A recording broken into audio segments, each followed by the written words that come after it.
கரெக்டாக அதை பின்பற்றணும். அதே சமயம் இதெல்லாம் மாற்றணும்.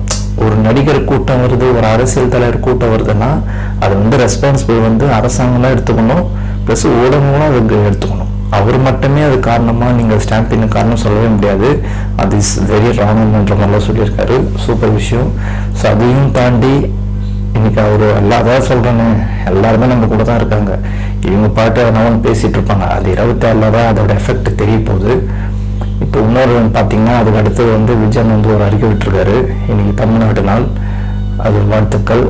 அதுவும் தாண்டி இந்த திமுக கிட்ட இருந்து இந்த தமிழ்நாட்டை காப்பாற்றணுன்ற மாதிரி சொல்லியிருக்காரு. உண்மைதானே, காப்பாற்றி தான் ஆகணும். ஏன்னா இவ்வளோ ஊழல்கள், அதுவும் தெரிஞ்சு வந்து ஓட்டு கேட்குறாங்கன்னா இவ்வளோ என்ன நம்ம சொல்கிறது தெரியல.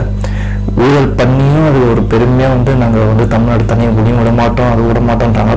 ஒரு சைடு பல்ல ரோடு அப்படி இருக்குது, இன்னொரு சைடு பார்த்தீங்கன்னா ஊழல், இன்னொரு சைடு பார்த்தீங்கன்னா நிறைய இருக்குது. அது சொல்லிகிட்டே போனோம் அந்த மாதிரி இருக்குது. பட் ஆனால் அவங்களாம் எப்படி வந்து ஓட்டு கேட்குறாங்கன்னு புரிய மாட்டேங்குது. பட் இந்த வருஷம் அதுக்கான ரிசல்ட் தெரிஞ்சிடும். இதுக்கப்புறமும் உங்ககிட்ட நாட்சி கொடுத்தோன்னு வச்சிங்களேன், நல்லா பின்னாடி போடு, நம்மளாம் சிங்கிள் அடிக்கணும். இந்த வருஷம் விட்டுட்டோம்னு வச்சிங்களேன், முடிஞ்சிச்சு கதை. அது நம்ம முடிவு கையில், நம்ம கையில் தான் இருக்குது. ஸோ அதை மட்டும் மறந்துடாதீங்க. இந்த தமிழ்நாடுன்றது வந்து ஒரு பவர்ஃபுல், அது வந்து யார்கிட்ட கொடுக்கணுன்றது வந்து இத்தனை வருஷம் நம்ம மிஸ் பண்ணிட்டோம். அதுக்கான யாருமே இல்லை. ஊழல் பண்ணுறவங்க வீட்டையே தான் நாட்டு போயிடுச்சு. பட் இப்பயும் அது மாறணும். மாற்றாம விட்டுட்டோம்னா சோடு முடிஞ்சுது. அதுதான் அவர் சொல்கிற வரைக்கும் இல்லை. தமிழ்நாட்டை திமுககிட்டேருந்து மீட்போம், நல்லதே நடக்கும்.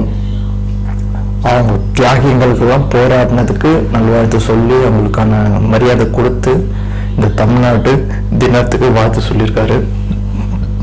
சாரி. ஸோ கூடிய விரைவில் இதுக்கான நடவடிக்கைகள் மும்முரமாக எடுக்க போகிறோம். அரசியல் என்பது ஒரு சாக்கடைன்னு சொல்லுவாங்க.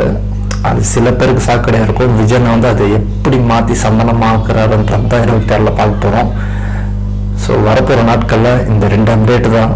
ஒரு பக்கம் வந்து அஜித் சார் வந்து பேசுறது, இன்னொரு பக்கம் வந்து விஜயன் அறிக்கை கொடுத்ததா இப்போ ட்ரெண்டிங்காக போகுது.